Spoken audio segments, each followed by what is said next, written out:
Hey everyone! Welcome back again to my YouTube channel.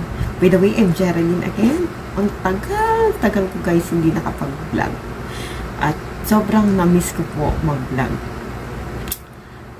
Kasi ngayon guys, may oras na ako mag-vlog. Kasi nga nasa work from home ako today. Nag-start na kasi ako sa training ko sa ESL training. Ngayon, namroblema ako kung paano ko masolusyonan ang blurred na camera ng laptop ko guys. As in blurred, hindi talaga siya klarong-klaro talaga guys. Ayan, yung gagamitin natin is napag-isipan ko na gagamitan ko siya ng Droid Cam gamit ang laptop at saka yung isang extra cellphone ko guys. But before I proceed to my video guys, I want you to like and subscribe into my channel, and please don't forget always to click the notification bell button so that every time na bago ako ulit video, mag-notify sa inyo guys. Ayan, umpisa natin guys yung pag-i-install ng Droid Cam.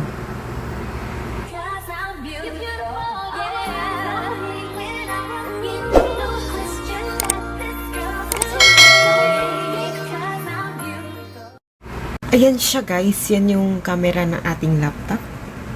'Di ba? Ano siya? Pixelated na ewan. Yan siya. Mamaya i-install natin siya ng Droid Cam. Yan siya guys. Punta lang tayo sa Play Store. Punta tayo sa Play Store guys. And then hanapin natin yung Play Store. Where is the Play Store? Eto.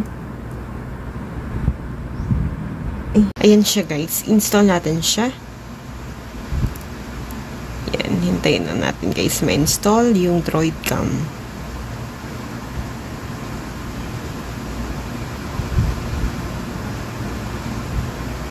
Ayan, na-install na natin yung Droid Cam sa ating cellphone. Ang next natin is open natin. And then, yan siya. Next lang guys. Ayun. Only this time. Yan.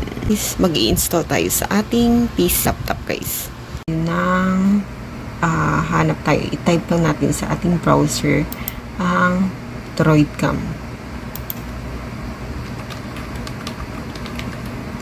Droid Cam. Enter. Yan siya. Hanap tayo ng iba guys. Droid Cam download.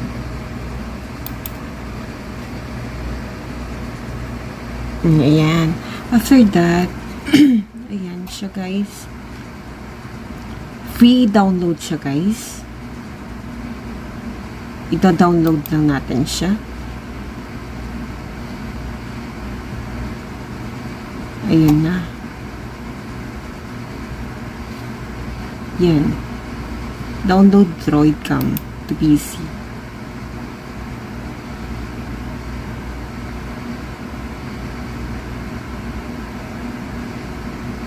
Ayun siya, and then pumunta siya dito. Nakaano na siya guys. Yung next natin is gagawin, open natin siya and then run.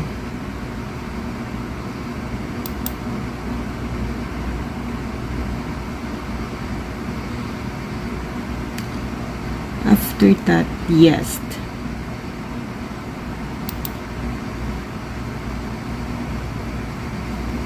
Okay.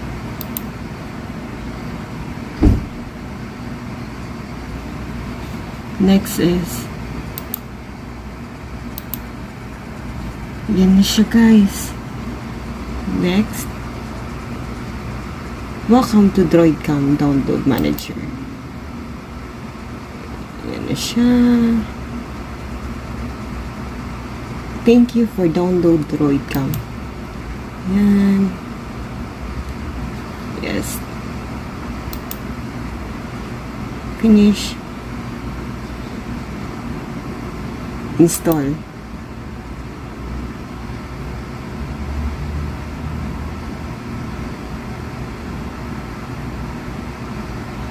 Hintayin natin guys ma-install ang Droid Cam sa ating pack.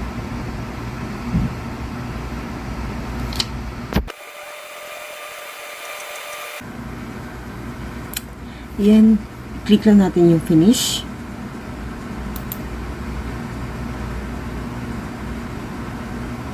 Ayun na siya guys. And next, punta ulit tayo dito. Nakapag-install na tayo. Eto na siya guys. Oh. Yan na siya. Click lang natin siya. After, ibig sabihin, ang IP address ng phone natin is, ito yung IP address ng cellphone natin guys. 192.168.1.2. Ibig sabihin yan yung IP address na ilalagay natin sa ating laptop. After nyan guys, eto, encode na natin siya.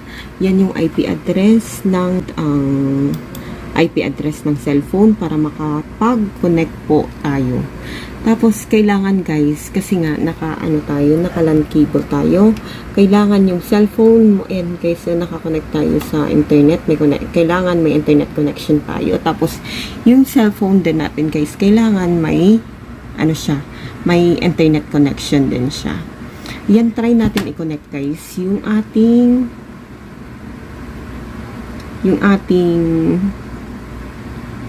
cellphone at saka sa laptop. Yan na siya. And then, after pag na-encode na natin dito yung IP address ng cellphone, video, ayan siya, i-connect na natin siya guys. Mag-start na yan.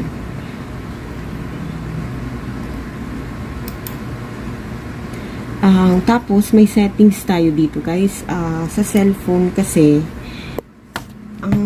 sa settings sa cellphone, meron tayong kailangan, kung gusto mo, either select mo sa front or sa back na camera ng cellphone yung gagamitin nyo. Ang gagamitin natin guys is sa front, para makita natin yung itsura natin. Ayan siya, HD na siya guys, nakaset na siya. After nyan, connect na natin siya sa laptop. Ang IP address ng cellphone ko is 192.168.1.2. Ayan siya guys. Next. Ayan na siya guys. Oh my god. Ayan. Diba? Klaro na siya. Kasi cellphone yan guys yung gamit ko. Ito yung cellphone ko guys. Ayan na siya guys. Ang ginawa ko lang guys, nilagay ko siya kinlip ko siya dun sa taas ng aking monitor. Ayan siya. Yan, hi! Diba? Klaro siya. Yan na siya guys. Unlike kanina guys, ito naman yung sa laptop ko na na Droid Cam. Yan siya. Diba? Hi! Oh. Ayan na guys, ang niya, klaro na siya guys, unlike kanina na naka-built-in yung camera sa laptop, parang hindi siya, malabo siya guys, hindi siya masyadong clear. Kaya guys, kung na-problema kayo ng camera sa laptop nyo, or either malabo yung camera ng webcam nyo or something, guys, yan yung gagamitin yung cellphone, connect nyo sa laptop nyo guys, para klaro. Kasi may extra, yung cellphone ko kasi yan guys, hindi ko na ginagamit din. Kaya yun, ginagamit ko na camera. Guys, yan na po yung solution ng problema nyo guys, na blurred yung camera ng laptop nyo. Tapos, hindi masyadong clear. Yan na siya. Solution guys is Droid Cam lang guys. Mag-install kayo ng Droid Cam sa iyong laptop at sa nyo guys, sa cellphone. Yan. Tapos connect nyo lang siya. Connect nyo yung dalawa, yung IP address na naman. Kailangan nyo guys, kailangan may internet, kailangan may wifi tayo guys, para IP address ng laptop, yan yung ilagay mo sa cellphone mo. Tapos, or either IP address ng cellphone mo ilagay sa laptop. Ayan guys. I hope may natutunan ulit kayo guys. See you again on my next vlog. Don't forget always to click the notification bell button. And please like and share my video guys. And don't forget always to click the notification bell button so that every time na ibaba kong video guys, mag-notify sa inyo. See you again on my next vlog. Bye!